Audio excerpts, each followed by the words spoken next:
Money will pay your bills, but wealth will buy you freedom. Most people confuse the two. Income is temporary. It comes and goes.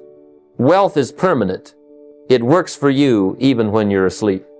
The tragedy is that too many chase income their whole lives and never stop to build wealth. The question is, will you just make a living, or will you create a life?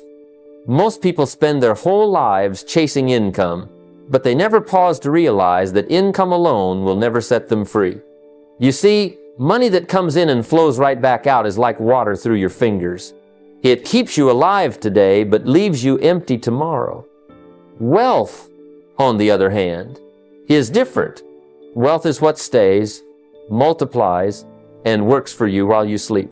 The tragedy is that too many trade their time for dollars without ever building assets that buy back their time. And here's the truth. If you don't learn to plant, your harvest will always belong to someone else. Tonight, I want to challenge the way you think, to stop asking how much you earn and start asking what you're building. Because the difference between living broke and living free isn't in income, it's in wealth. And wealth, my friends, is a philosophy before it's ever a bank account. I want to share with you a lesson that changed the entire direction of my financial life. I was a young man once, working hard, clocking hours, putting in the effort, and yet every week it seemed that what I earned would slip right through my fingers. Have you ever noticed how money tends to behave when it's only income? You work for it, you spend it, and then you go back to work to do it all over again? That cycle feeds you, but it never frees you. And one day it hit me. Wages make you a living, but profits make you a fortune. That was the turning point. The moment I realized that income should never be the finish line, it's only the starting point. You see, the real magic begins when you take a portion of what you earn and direct it toward assets. Assets are what work when you don't. Assets don't ask for lunch breaks. They don't call in sick, and they don't get tired. A rental property still collects rent, whether you're on vacation or asleep. A dividend-paying stock still sends a check to your mailbox while you're spending time with your family. That's the difference between living a life of endless labor and building a life of freedom. But here's the challenge most people face. They eat the seed instead of planting it. The moment money hits their pocket, it's gone. A new gadget, a bigger car, another trip that lasts a weekend but costs them a year. That's why discipline is so critical. The strategy is simple but not easy. Save 20 to 30% of what you earn and commit it to investments. When I first started, I couldn't set aside 30%. I started with 5%, then worked my way up to 10, and eventually I hit 30. It wasn't about the amount in the beginning, it was about developing the habit. Because once the habit is in place, the percentages grow naturally as your income grows. Now, let's talk about where that money goes. Not into trinkets or toys, but into income-generating assets. That could mean real estate. Imagine owning a modest rental house where each month tenants cover your mortgage and then some. Or dividend-paying stocks, where you own a piece of great companies that share their profits with you. Or even a small business that produces cash flow independent of your daily presence. The point is, these assets put money in your pocket whether or not you're actively working. And then comes the part that separates the few who build fortunes from the many who stay stuck. Reinvestment. When that first dividend check shows up, or when that first rental payment clears, the temptation is to spend it. But wealth doesn't grow by consuming the profits, it grows by reinvesting them. The first few years are the toughest because it feels like nothing is happening. But just like planting seeds in a field, you don't dig them up every week to see if they're growing. You water them, you nurture them, and in time, the harvest comes. Reinvest until your assets produce enough cash flow to replace your wages. That's the moment of freedom.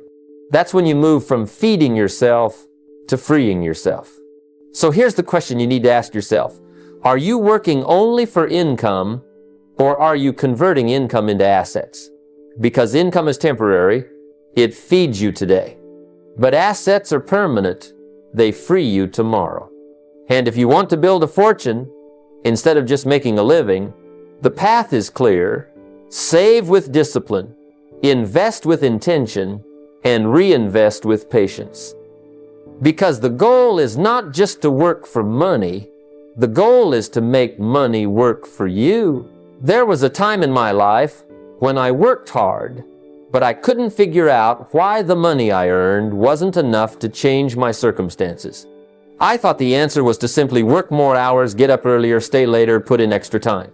But here's what I learned.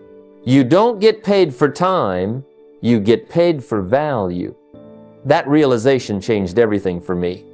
Because time, no matter how much of it you give, is limited. But value is unlimited. And the marketplace rewards value every single time. Think of it this way. If you earn $10 an hour, the marketplace is simply saying that's the value we place on what you bring.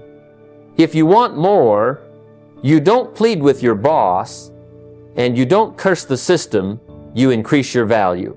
That's the secret, the 3%. Understand that. The 97% ignore. It's not ours, it's value. The good news is, value can be developed.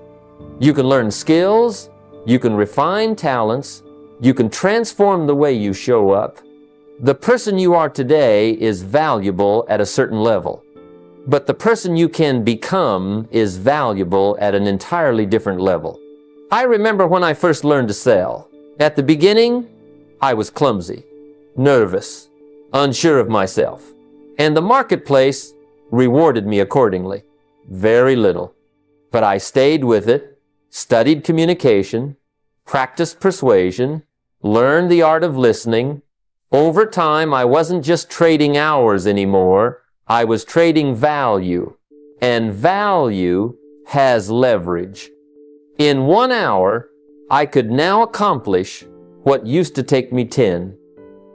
And the income reflected that difference. So here's the strategy. Focus on building value before you chase wealth. Learn one high-value skill deeply. Maybe it's sales, leadership, communication, or investing. These are skills that never go out of style. And the better you get at them, the more the marketplace pays you. Don't try to master everything at once. Pick one and go deep. Give yourself an hour each day to study, practice, and refine. An hour a day may not seem like much, but let me tell you something. An hour a day compounds into a lifetime of mastery. In 5 years, you can transform your entire financial life by giving the discipline of 1 hour a day to one skill. Once you've raised your value, the next step is to take the surplus income, the extra that comes from your improved marketplace worth, and channel it into assets. Because here's the danger. If your income rises but your habits don't, you'll still stay broke. Many people earn more but simply spend more, trading their increased value for bigger debts, bigger toys, and bigger regrets. Don't fall into that trap. Let your increased value fund your freedom, not your lifestyle inflation. I've seen it happen both ways. The person who suddenly earns twice as much but is still broke at the end of the month, and the person who earns the same increase but uses the difference to buy assets that begin paying them back. One path is the 97%, stuck forever in the race of time for money. The other path is the 3%, steadily building wealth that eventually frees them. So let me ask you, are you focused on trading hours or are you focused on building value? Because your future wealth depends on the answer. You'll never be paid more than the value you bring, but the good news is you can always bring more. And when you decide to raise your value, the marketplace will notice, your income will grow, and if you're wise, that income will become the seed of wealth. Build value first, and wealth will follow. One of the most powerful lessons I ever learned about money was simple, but it took me years to understand it fully. Don't eat the seed, plant it. Most people The moment they get a little extra, they consume it. A raise comes, and it disappears into a nicer car. A bonus arrives, and suddenly there's a new television in the living room. An increase in income, and the lifestyle goes up immediately. That's the way of the 97%. But the 3% do something different. They delay the urge to consume and instead plant the seed so it can grow into a harvest that feeds them for the rest of their life. Now, I'm not saying don't enjoy your money. Life is to be lived, and there's a place for enjoyment. But what I am saying is this: never let your lifestyle run ahead of your assets. Let your assets pay for your lifestyle, not your wages. If you do that, freedom is only a matter of time. Here's a practical way to think about it. Cap your lifestyle at 70% of your income. Live comfortably, but don't let consumption eat your future.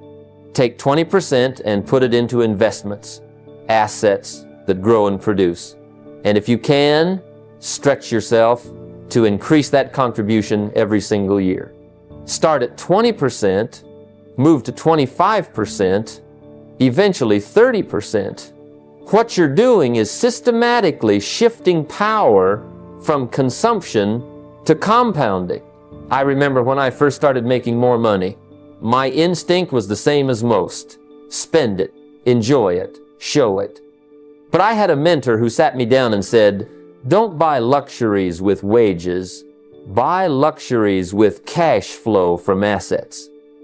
That line struck me like lightning, because I realized if I gave in to the urge to consume immediately, I'd never escape the trap of working endlessly to maintain a lifestyle. But if I delayed gratification just long enough, if I took the time to plant instead of eat, then one day the assets would buy the luxuries for me, and I wouldn't have to trade hours for them. Think about that. The car you drive, the house you live in, the vacations you take, they can either be paid for by your sweat or by the income from assets you've built. One is a treadmill, the other is freedom. That's the divide. Now, I know it's not easy. When you've worked hard and the money finally comes in, your heart says you deserve it. Buy it now.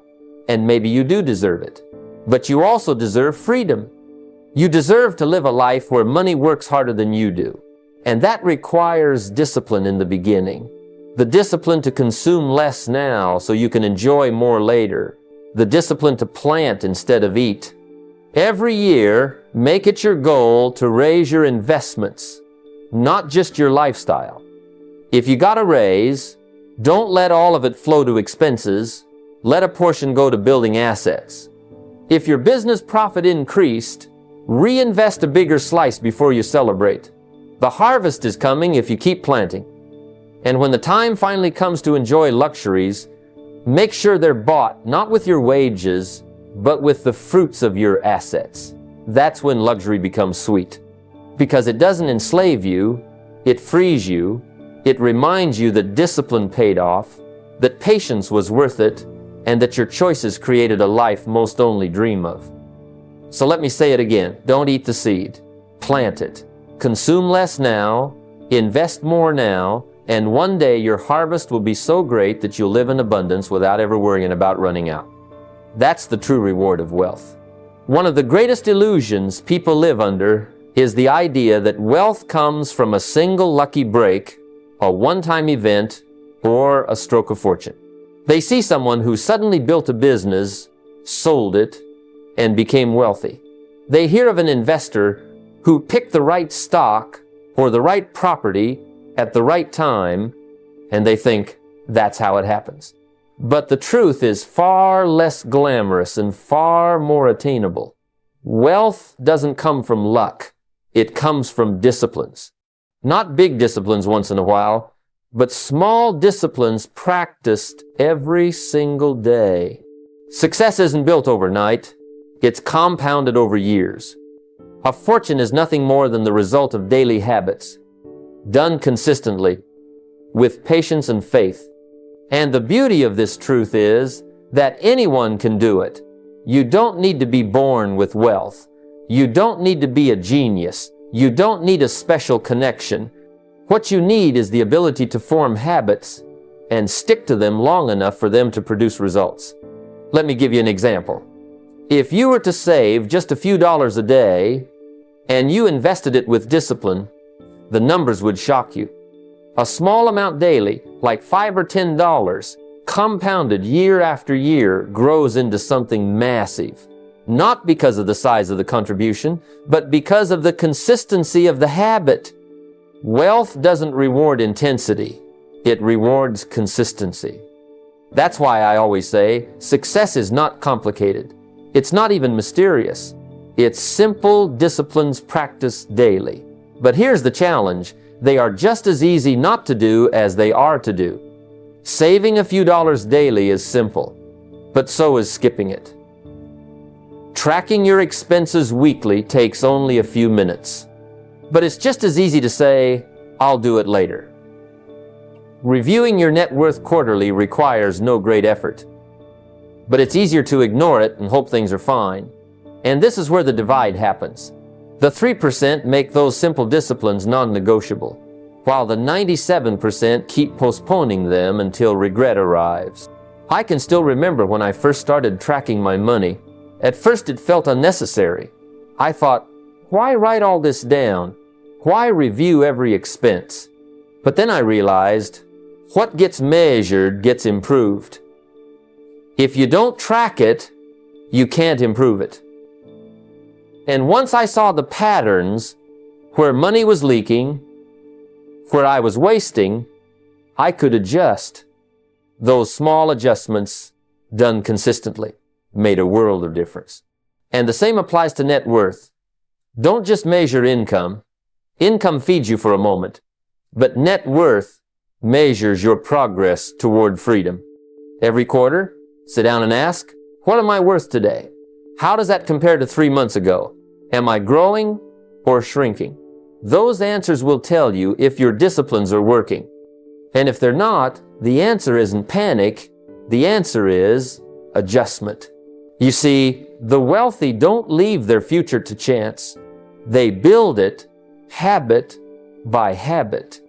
A little saved today, a little invested tomorrow, a little tracked and measured, a little reviewed and adjusted.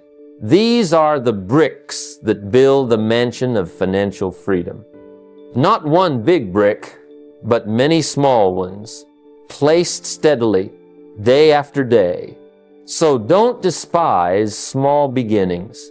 Don't look down on saving $5 or $10 a day. Don't underestimate the power of a weekly review of expenses. Don't neglect the habit of checking your net worth quarterly. These are the small disciplines that separate mediocrity from mastery. And here's the truth. Anyone can practice them. You don't need permission. You don't need brilliance. You just need the daily courage to do what most will not. And if you do, over time, you'll discover that fortunes are not built by chance, but by choice, and by the small disciplines you honored every single day. That's the real path to wealth. One of the biggest misunderstandings people have about money is they think the game is about accumulation. They think if they can just earn more, stack more, save more, then they'll be secure. But let me tell you something. Security doesn't come from a pile of money. It comes from a flow of money. Because if you have a pile but no flow, the pile will eventually run dry. But if you have a flow, even if the pile gets low, the stream keeps filling it back up. That's why I say cash flow is king. Wages can make you a living, and there's nothing wrong with that. But profits, those recurring, consistent streams of income, they can make you a fortune. Wages depend on your effort. But cash flow depends on your system. When you stop working, wages stop.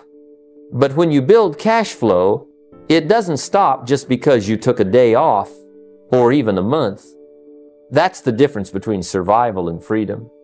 I'll never forget when I first started to understand this principle.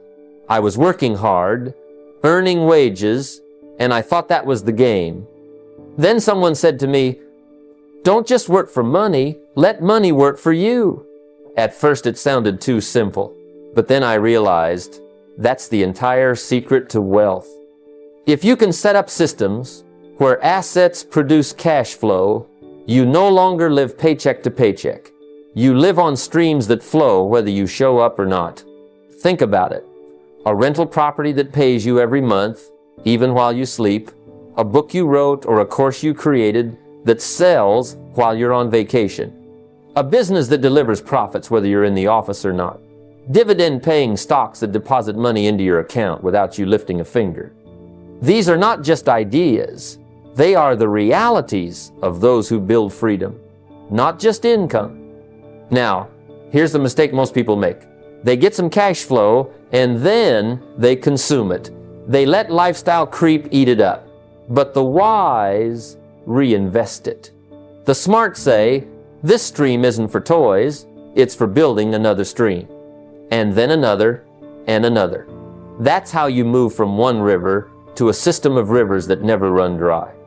Imagine if one stream slowed down, another one kept flowing. That's how you build stability. That's how you protect yourself from downturns. And you have to track it. Just as you track your expenses, you track your passive income. Every month, ask yourself, what did my assets produce for me this month? What did my money do while I wasn't working? That number, your passive income, is more important than your salary, because that number tells you how close you are to freedom. When that number exceeds your expenses, you've crossed over. You've moved from working for survival to working for choice. I want you to imagine the feeling of waking up one morning and realizing your bills are covered whether you work or not. That's freedom. That's security. That's peace of mind. And it doesn't come from chance. It comes from building streams of cash flow intentionally, consistently, and wisely. So the question is, will you keep trading time for money, or will you start building streams where money trades for you? Because wages may make you a living, but cash flow that makes you a fortune. That's why cash flow is king. One of the greatest lessons I ever learned was that money doesn't grow beyond the person who holds it. You see, money is attracted to value, and value is a reflection of who you are and what you've become. That's why I've always said, don't just work hard on your job, work harder on yourself. Because if you become more, you will attract more. If you grow bigger on the inside, you can hold more on the outside. Too many people make the mistake of chasing money without upgrading themselves. They want a better paycheck, but bring the same skills, the same habits, the same thinking to the marketplace. That's like wanting a harvest in the fall without planting new seeds in the spring. It simply doesn't work. The marketplace pays for value, and value comes from what you've learned, what you've practiced, and what you've mastered. That's why the best investment you can ever make is in yourself. I remember when I was broke, working hard, wondering why things weren't changing. My mentor asked me a simple question that changed my life. For things to get better, you've got to get better. For things to change, you've got to change. It was a wake-up call. I realized that if I stayed the same, nothing outside of me would ever improve. But if I grew, if I developed new disciplines, if I learned new skills, then the world would have no choice but to reward me differently. So I started dedicating time every day to learning. I'd spend an hour with a book, an hour listening to something that challenged my thinking, an hour reflecting on what I needed to improve. And what amazed me was how quickly that investment started paying dividends. I didn't just earn more, I became more confident, more capable, more valuable. Opportunities that I once would have missed or ignored suddenly started opening up because I had prepared myself to step into them. Think about it like this. Your income rarely exceeds your level of personal development. That's why two people can work in the same company with the same hours yet one earns 10 times more than the other. The difference isn't time, it's value. The higher earner invested in themselves, mastered a skill, became indispensable, and the marketplace recognized it. And it doesn't stop with just reading a few books or listening to a few tapes. You've got to stretch yourself. Attend a seminar that challenges your thinking. Take a course that forces you to learn something new. Surround yourself with people who are smarter, more disciplined, and more driven than you. These are not expenses, they're investments. And the return on those investments can change your entire life. But here's the most important part. Don't just collect knowledge, use it. Apply it quickly. If you read about a new strategy, put it into practice. If you learn a new discipline, start today. If you discover a way to improve your finances, relationships, or health, act immediately. Knowledge without action is wasted potential, but knowledge in action, that transforms your life. So, I want you to remember this. While others are working hard chasing money, you should be working hard building yourself. Because the stronger you are, the more money you can hold. The wiser you are, the better decisions you'll make. The more disciplined you are, the more wealth you'll keep. If you work on your job, you'll make a living. But if you work on yourself, you'll make a fortune. One of the simplest yet most powerful truths in life is this: what gets measured gets improved. If you want to get in better shape, you don't just wish for it, you measure your weight, track your workouts, and keep an eye on your diet. If you want to grow a garden, you don't just scatter seeds and hope. They measure rainfall, soil quality, sunlight. And yet, when it comes to money, most people leave it to chance. They don't measure, they don't track, and then they wonder why they never improve. That's the difference between those who build wealth and those who drift into financial trouble. See, money is shy. It runs away from those who ignore it, but it stays with those who pay attention. If you treat money casually, you'll never have much of it. But if you treat it carefully, with attention and respect, it will multiply. The problem is, most people are afraid to measure. They don't want to face the truth of their finances, so they bury their heads in the sand.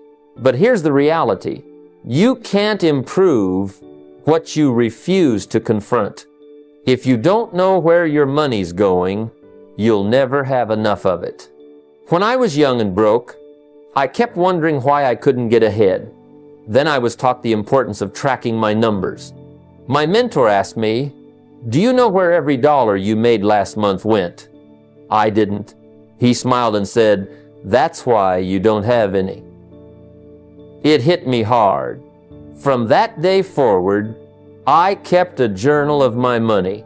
Every dollar in, every dollar out, and something remarkable happened. I gained control.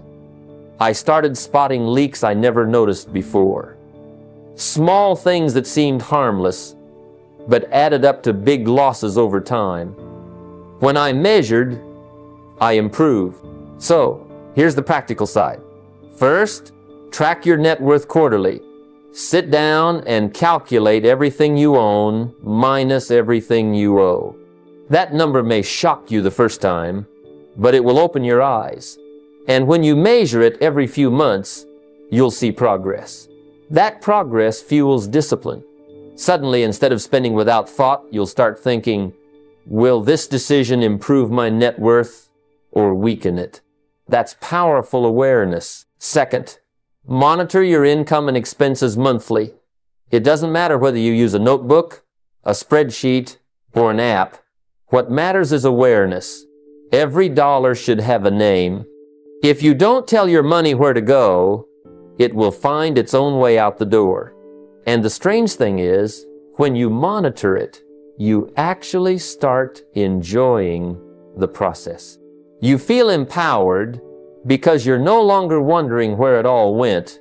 You're in charge of it. And third, make it a goal to eliminate at least one financial leak each month. Maybe it's a subscription you don't use. Maybe it's eating out too often. Maybe it's interest payments on a credit card that's draining your wealth. Every month, plug one leak. Over a year, that's 12 leaks closed. Over 10 years, that's a fortune preserved. Remember, building wealth isn't just about making more, it's about keeping more. Don't underestimate the power of this discipline. Wealth is not mysterious, it's mathematical. Numbers don't lie. And when you know your numbers, you can adjust, improve, and build with confidence. That's why the wealthy measure constantly, while the broke avoid the mirror. The wealthy ask, "How am I doing?" The broke say, "I don't want to know." But let me tell you, ignorance is not bliss, it's bankruptcy. Awareness is the first step to mastery. So measure what matters. Because if you measure it, you'll improve it. If you improve it, you'll grow it. And if you grow it, freedom won't just be a dream, it will be your reality. Sacrifice is one of those words people don't like to hear. It sounds uncomfortable. It sounds like you're giving something up. And most people want comfort, not sacrifice. But let me tell you, discipline weighs ounces, while regret weighs tons. A little sacrifice today, a little discipline daily, can open the door to an abundant future. On the other hand, avoiding sacrifice now often means paying the heavy price of regret later. That's the divide between those who prosper and those who struggle. When I was broke, I remember being tempted by all the things I couldn't afford. I wanted the nice car, the big house, the fancy clothes. But here's what I learned. If you buy those things before you can afford them, you'll end up trapped. They won't make you free, they'll make you a slave. And the truth is, wealth doesn't come from indulging yourself today. It comes from deferring gratification until tomorrow. That's the real secret. You see, the wealthy don't deny themselves forever. They enjoy luxury too. But here's the difference. They let their assets pay for it.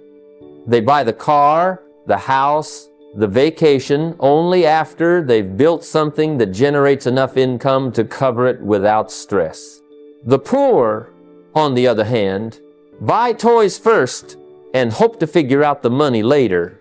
And that's why 97% stay stuck. The strategy is simple but powerful. Short-term sacrifice creates long-term abundance. It means saying no to some things today so you can say yes to greater things tomorrow. It means cutting one indulgence and redirecting that money toward investments. Maybe it's that daily coffee, maybe it's a dinner out, maybe it's the impulse shopping online. Every time you choose sacrifice, you're choosing freedom. You're planting a seed. One of the most practical ways to start is to practice living slightly below your means. Not drastically, just slightly. If you earn $5,000 a month, live like you earn $4,000 and invest the difference. If you earn $2,000, live like you earn $1,800. This isn't about punishing yourself, it's about building discipline. That little gap between what you earn and what you spend, when directed into investments, becomes the foundation of your fortune. I used to call it the luxury delay. I told myself, I'll have the fancy car, but only when my investments buy it for me. That one rule saved me from years of financial stress. Because when your money works for you, you don't have to work as hard for money. Sacrifice doesn't mean you'll never enjoy life. It means you're setting yourself up to enjoy it far more and without worry. And here's the truth. Sacrifice isn't really loss. It's trade. You're trading a little comfort today for a much greater comfort tomorrow. You're trading a small indulgence for a big freedom. That's not loss, that's leverage. Most people think sacrifice is painful, but the pain is temporary. The joy it produces later is lasting. On the other hand, avoiding sacrifice might feel good in the moment, but the regret it produces later is crushing. So the question is, would you rather carry the small weight of discipline now or the heavy burden of regret later? Every time you choose discipline, you lighten the load on your future. Every time you choose sacrifice, you build abundance in the years ahead. If you want prosperity, remember this principle: sacrifice now, prosper later, because later always arrives. And when it does, it will either bring you regret for what you failed to do, or it will bring you the reward for the sacrifices you made. The choice is yours. There's an old saying that changed the course of my life: you are the average of the 5 people you spend the most time with. Think about that. It means your income, your mindset, your health, your habits, they're all influenced not just by what you do, but by who you surround yourself with. The truth is, success is rarely a solo act. It's shaped in part by the company you keep. If you walk with wise men, you'll become wise. But if you walk with fools, you'll inherit their foolishness. When I was younger, I looked around at my circle and realized something troubling.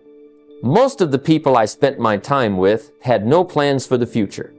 They lived paycheck to paycheck, they spent money as fast as they made it, and they didn't talk about building wealth. And here's what I discovered. If you're not careful, you'll catch the mindset of the people around you like a cold. Attitudes, habits, beliefs, they're contagious. If you spend enough time around complainers, you'll start complaining. If you spend enough time around dreamers, you'll start dreaming. That's how it works. The wealthy know this secret. They build environments that pull them upward. They seek out conversations about investments, about ideas, about discipline. They surround themselves with mentors who challenge them, not friends who enable them.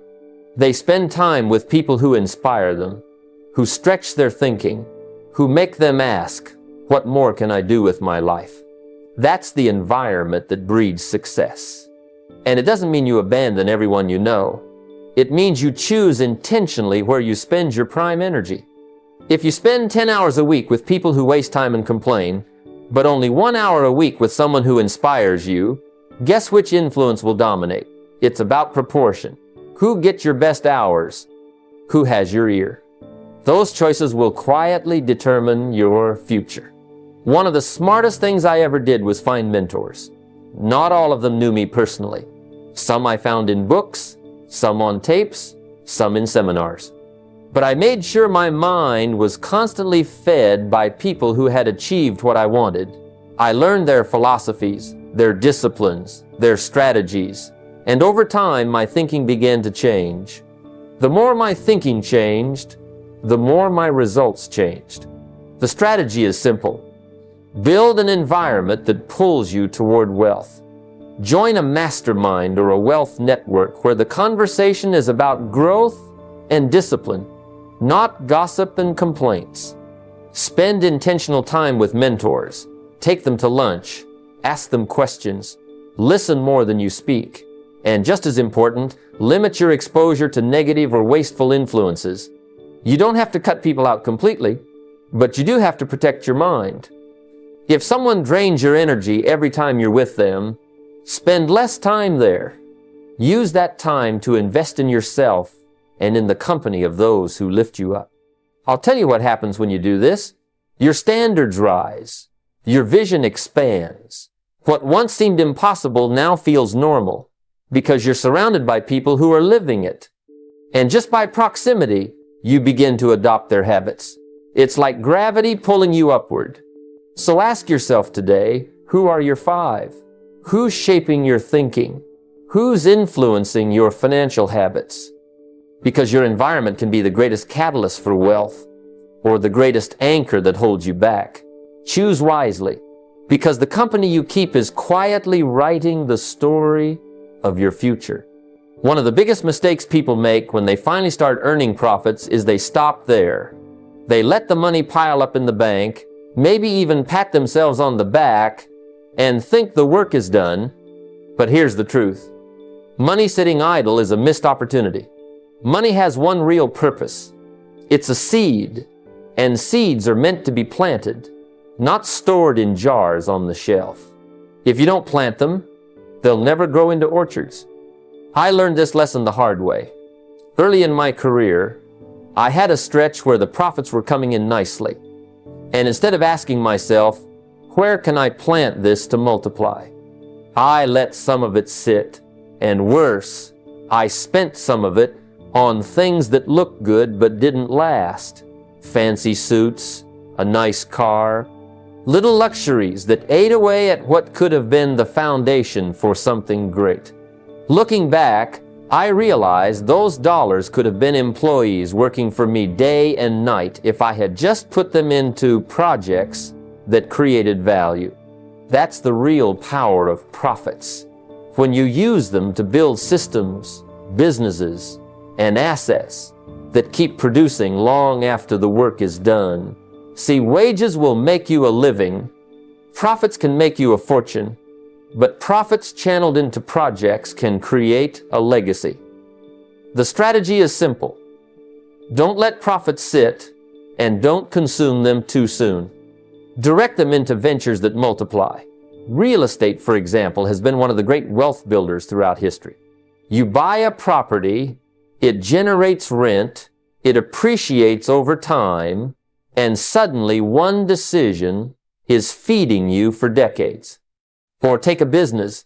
If you use your profits to start or expand one, now you have an engine that can produce jobs, opportunities, and even more profits. Some put their money into innovations, into ideas that change industries. The point is, you give your money a job. When you treat money like an employee, it works tirelessly for you. It doesn't get tired, it doesn't complain, it doesn't take weekends off. It just produces. If you've placed it in the right project, that's how you free yourself. Because eventually, the money is working harder than you ever could. That's when wealth becomes self-sustaining. But here's the other side. You must reinvest until those projects are stable enough to run on their own. Too many people take the first fruits of a project and celebrate too early. They take the cash flow and immediately upgrade their lifestyle, and what happens? The project never matures. The seedling gets eaten before it becomes a tree.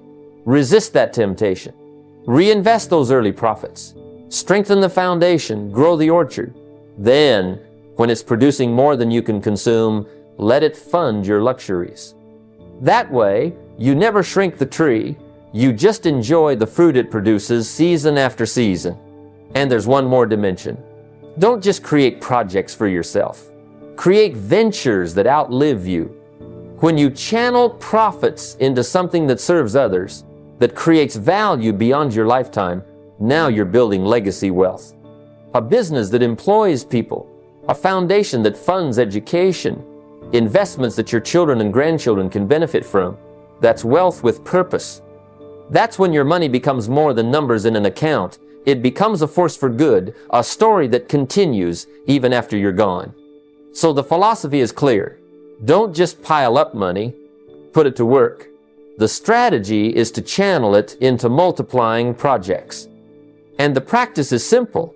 Allocate your profits to assets, reinvest until they're self-sustaining, and create ventures that leave a mark beyond your years. That's how you turn money from something you spend into something that builds a future. Because in the end, the question is not how much money you made, it's what you built with it. Let me leave you with this. Wealth is not built in a day, and it is not built by chance. It is built by discipline, by vision, and by the choices you make day after day. You've heard me talk about income versus assets, about discipline versus regret, about planting seeds instead of eating them. These are not just clever phrases. They are the dividing line between those who struggle all their lives and those who live with freedom, impact, and abundance. The truth is, you already have what it takes. The soil is there, the seeds are in your hand, but it is up to you to plant them. Don't let fear, procrastination, or comfort rob you of a future you could have built. Don't just wish for a better life. Design it. Don't just dream of wealth. Practice the daily disciplines that create it. So here is my challenge. Starting tonight, decide on one change you will make with your money, your time, or your habits that moves you from consumption to creation, from income to assets, from comfort to discipline. Take that step, and you will join the 3% who don't just make money, they build wealth and freedom.